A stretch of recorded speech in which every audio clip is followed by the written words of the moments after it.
Hello and welcome once again to our Let's Practice Kikuyu. Tujifunzeni Kikuyu, nitwerute Gikuyu session. This is Boniface and today I'm delighted that you're doing gratitude words in Kikuyu. Mwega. How are you? Njĩtagwo Ndirangu. My name is Ndirangu. Ũka tũthome Gikuyu hamwe. Come, let us learn Kikuyu together. Ũmũthĩ tũgũthoma gratitude words. Today we are going to learn about gratitude words. Nĩtũkĩambĩrĩrie. So let's begin. The most commonly used phrase is nĩ thengio mũno.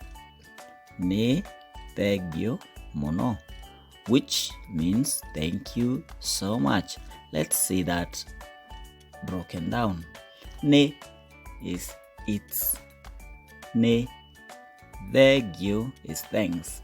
As you can see, this is just a borrowed word from the word thanks. Thanks. For the Kikuyu person, NK will sound like NG. There's no NK, but there's NG in Kikuyu. So it's Thengiũ, thanks. Alright, so mũno, it means a lot or much. Wow, so let's see one note here. There's normally no welcome response word to thank you in Kikuyu. The normal way that somebody tells you thank you, you say welcome. In Kikuyu, there's no response word like that, but we commonly use polite phrases. And besides that, we also very commonly and very acceptably borrow the word Karibu from Swahili. B sounds like F. So in Kikuyu, you'll say Karifu, which means welcome. All right, let's see the phrases once again. Translated. Thengiũ is thanks. Nĩ thengio just says thank you. Nĩ thengio mũno just adds a lot. Thanks a lot or thanks so much. Nĩ wega is another way of saying nĩ thengio. Nĩ wega or nĩ wega mũno. That's saying thank you. Nĩ wega is thank you. Nĩ wega mũno is thank you so much. Karibu is welcome. But the polite words that are usually used are as follows. Instead of Karibu, you can use Hatirĩ, ũndũ, or Gũtirĩ, ũndũ, which means it's nothing. No, we're polite. It's just saying thank you. It's nothing. Thank you. Hatirĩ ũndũ, or Gũtirĩ ũndũ, or Hatirĩ thĩĩna, or Gũtirĩ thĩĩna. No problem. Thank you. No problem. Ndũkĩhe. Now that means please give me. So if you want to request to be given something, you can say Ndũkĩhe. So if a book is ifuku, you can say Ndũkĩhe ifuku. Let's try a conversation. I'm going to try change my voice so that you see the different places. Try not to laugh. So Mwangi here wants to thank Maina for having given him a book. So we start with Mwangi. Maina ndũkĩhe ibuku rĩaku. Ke nĩ thengio mũno. Karibu Mwangi. Wow, that's it. So you can loop that and listen to it again. Now the new vocabularies that we have learned. Thengiũ is the first one, means thanks. Mũno is a lot or much. Nĩ wega means thank you.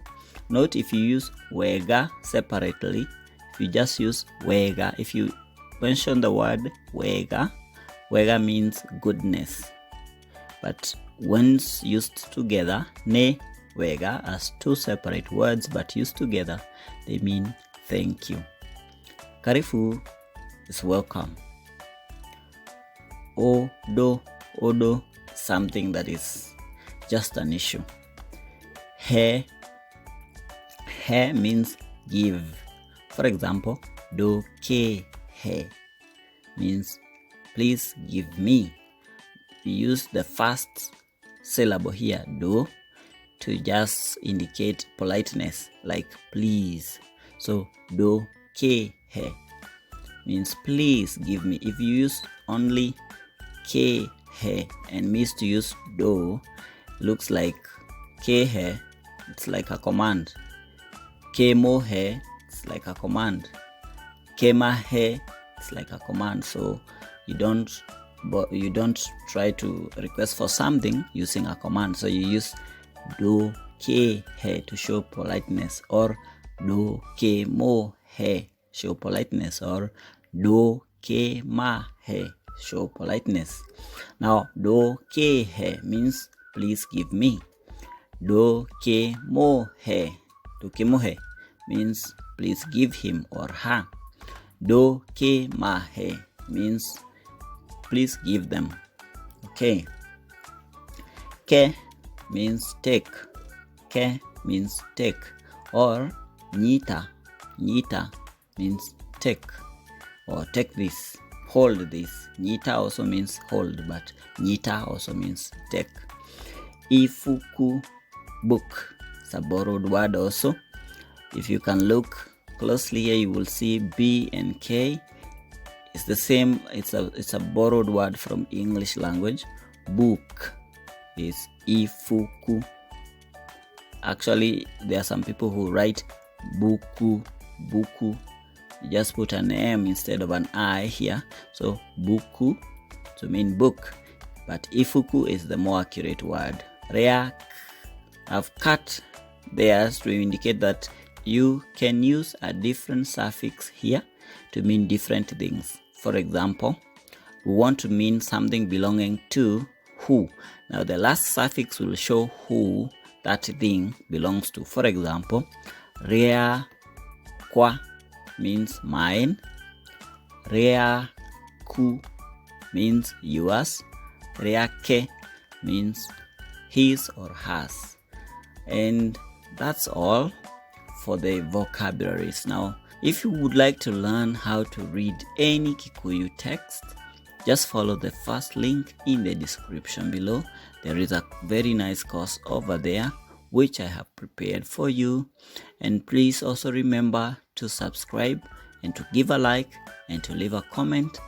Thank you so much. Thengiũ mũno.